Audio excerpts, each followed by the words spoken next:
गेल्या 24 तासात बीड बायपासवर सकाळी मॉर्निंग वॉक करणाऱ्या 2 महिलांच्या गळ्यातील सोनसाखळी हिसकावून नेल्याच्या घटना घडल्या आहेत। यातील पहिली घटना 22 मे रोजी सकाळी 7 वाजता जैन इंटरनॅशनल शाळेजवळ, तर दुसरी घटना गुरुवारी सकाळी 8 वाजता चौधरी इस्टेट जवळ घडली आहे।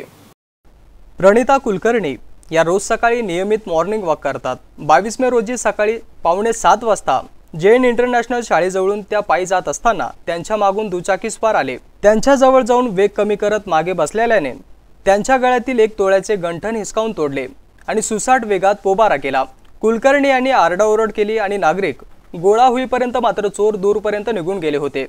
बीड बायपासवरच 24 तासांमध्ये सोनसाखळी चोरीची दुसरी दुर्घटना घडली।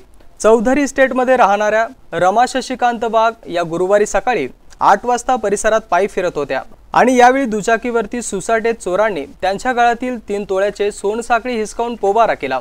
दोन्ही घटनेप्रकरणी सातारा पोलीस ठाण्यात गुन्हा दाखल करण्यात आला असून पुढील तपास पोलिसांकडून केला जात आहे।